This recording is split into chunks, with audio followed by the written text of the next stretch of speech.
Now, people, you guys have to answer this question for me. Is there a team that could genuinely beat Barcelona? Because no matter who you name, I don't think there's genuinely a team that could even worry Barcelona. Forget trying to win against them. Forget trying to get a draw. It's genuinely impossible to beat this team because they are just so good. Barcelona are coming off the back of an imposing 4-0 win against Borussia Dortmund. And that was the most one-sided game I've seen in a very, very long time in the Champions League. Barcelona dominated from start to finish, from the back to the middle to the front. Dortmund had absolutely nothing to show for their poor performance today. They went to Barcelona and they didn't have anything to show. Yeah, might as well say anything.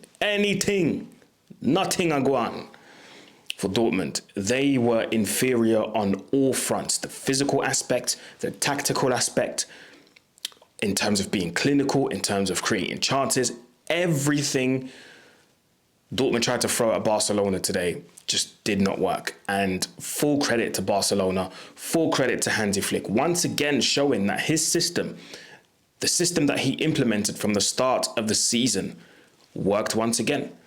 Now, I was critical of that system at the start of the season because I was like, yo, this high line business could be very, very costly. But so far, it's proven to be working every single time in the Champions League, at least. Because I know in La Liga, sometimes, they have their little issues here and there. But so far in the Champions League, it is working out to perfection. Lewandowski with a brace. Rafinha with a goal and 2 assists. Lamine Yamal with an outstanding performance and a goal. But we'll get to that in a minute. To Barcelona's front line. But what I want to start with is Borussia Dortmund. Today, I'm going to start with the opposition. I'm going to start with the team on the losing end. And that is basically the story of Borussia Dortmund. Their season, in my opinion, if you ask me my honest opinion, Borussia Dortmund's season has been nothing short of catastrophic. From the players on the pitch to some of the rumours that go on in the dressing room to the managerial positions at board level, everything just seems to be going wrong at Borussia Dortmund. Now, I was already skeptical of this Niko Kovac appointment. I said it was the wrong move. Why would you bring someone that was at Bayern Munich a couple of seasons ago to Borussia Dortmund? I just feel like their philosophies don't align. What Kovac wants to do, the way Kovac wants to play football, in my opinion, does not align with the ethos and the way Borussia Dortmund want to play football. Because if anybody knows Borussia Dortmund's ethos, it is pretty much what we saw when Jurgen Klopp was there. And what Jurgen Klopp wants to do and what Niko Kovac wants to do is 2 different things. So I feel like Dortmund are getting it consistently wrong. That's just my opinion. And I'm looking at the players on the pitch. On the pitch, yes, there should be way more than enough quality to be able to not beat Barcelona, but to give them something to think about. Karim Adeyemi, Serhou Guirassy, Julian Brandt, Max Bayer, who came on in the second half, Bino Gittins, who was there, Jamie Bino Gittins, who was playing as well. And it just didn't click, like nothing was working out. I'm not going to say that Borussia Dortmund's defence is the worst, but a back four of Ryerson, Emre Can, Valdemar Anton, and Ben Sebaini is not one of the worst defences in Europe. But how is it that they're shipping so many goals in the Champions League, in the DFB Pokal, which they're out of, in the Bundesliga? How is that possible? I just think the club as a whole has a lot of work to do, a lot of reset to do, in my opinion. So much wrong going on at the football club, and people wonder why supporters at Dortmund or at Borussia Dortmund are angry, frustrated, showing their anger during games, booing the players, because they're not happy with what they're seeing, bro. This is not what we're used to seeing from Borussia Dortmund. Now, am I surprised? That's a whole different story. No, I'm not surprised. Because every time you're expecting Borussia Dortmund to do something, when their backs are against the wall, they crumble. They crumble under the pressure. And today was another one of those games where Borussia Dortmund were expected to go and at least disturb Barcelona a little bit. None of that happened. And I have to specifically look at the front line. Serhou Guirassy, Julian Brandt, Bino Gittins, and Karim Adeyemi. That was one of the most disappointing displays I've seen from Dortmund. Like I've seen them have poor performances in the Bundesliga, but that was absolutely poor today. Yes, towards the end they tried to get one back, but at this point, bro, it's 4-0. The tie ain't gonna change. The tie is not gonna change. I believe the tie is wrapped up already. Barcelona might as well go to the Signal Iduna Park and play borderline a B team. You know, give the likes of Ansu Fati a few minutes. The same amount of minutes, no, not the same amount of minutes, but he got some minutes today, probably like 6, 7 plus added time. Give him more next week. Because at this point, the tie is done. It's finished. It is finished. Serhou Guirassy, so disappointing. For someone who's so tall and so strong, and technically he's actually good. You know, you just have to look at the chance he had in the first half where he received the ball on the half turn in the box, faked the shot, shifted it to his left, but then snatched at it and it hit the side nettings. He's a good striker, but today, again, everything was just off. He was constantly offside. He was moaning a lot, moaning at his teammates, not really in the game. Touches were off. Some of the flicks weren't really coming off. It was unnecessary.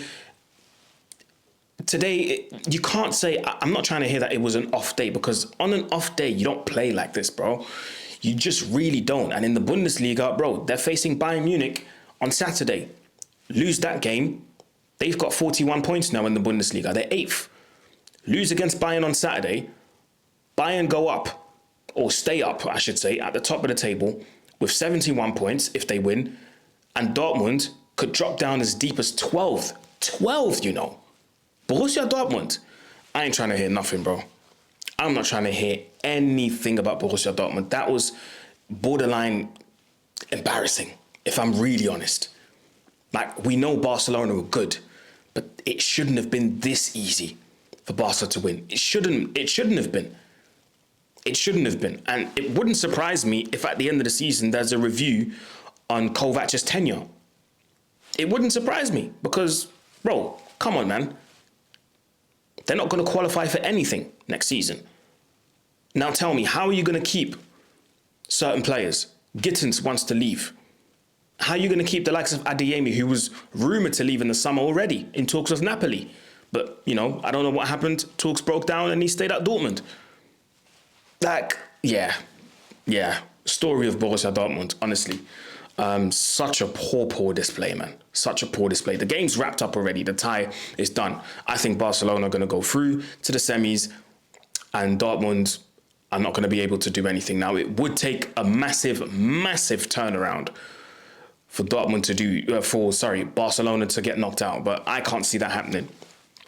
But I've got to give credit to Barcelona.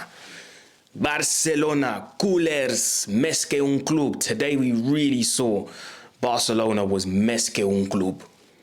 Like I said, from front to back, in the middle, everything was damn near perfect. Massive credit to the midfield. Frankie de Jong, Pedri, Firmín López. Like, it was outstanding. Like, Barcelona are such a joy to watch, man. Like, I don't think you guys understand how joyful these guys are when they play football. They take so much joy and pride in playing football, bro. Like, bro, it is absolutely fantastic to watch these men play football week in, week out, and seeing them enjoy their football. And I love the freedom that Hansi Flick gives them. It really is similar to when Pep was there and he was telling, you know, I'm sure you guys have seen Thierry Henry's interview multiple times where he was like, Pep was giving him instructions all the way up to the final third. And in the final third, freedom, do what you want. And that's what it looks like. it really does look like building up from the back through the middle. They do have very rigid and very precise instructions, but once they get to the final third, it's complete freedom, bro. Lamine Yamal, oh my God, what more do I have to say about this kid? 17 years of age, and he plays with so much maturity. Now, this is where my view comes in about him being a generational footballer. He does stuff like a seasoned professional. Like, this is not normal. Let me give you an example. Let me give you an example. The second goal that Barcelona scored, the cross, chip / cross, whatever that was, bro, normal footballers don't think about doing stuff like this, bro. They literally just don't. He chips it all the way to the back post. Rafinha heads it back to the other back post, and Lewandowski heads it in. Easiest goal to make it 2-0. Like, I'm looking at Lamine Yamal and I'm thinking, he plays, again, he's another one playing with so much joy, but with so much maturity for a 17-year-old. This is insane. This is absolutely insane, bro.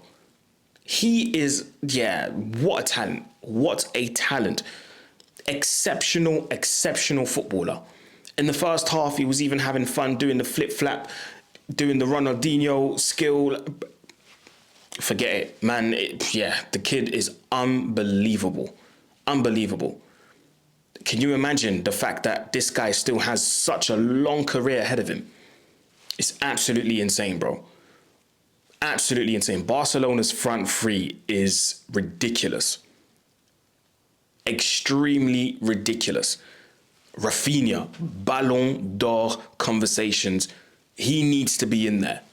And he needs to stay in there. 50 GA. And you guys know me. I'm usually not someone who cares about GA like that. But I'm watching him play. And I'm thinking, oh, what a turnaround. Remember when he first came to Barcelona? He was deemed as a flop. There were talks of him, leaving the club. They were thinking of selling him. But look at the turnaround. Look at the turnaround. Top goal scorer with 12 goals. Top in the assist list with 7. Like, he's on absolute fire. If Barcelona win that Champions League, the Ballon d'Or is his. Absolutely. And last but not least, the gunman, the man with the goals, Robert Lewandowski.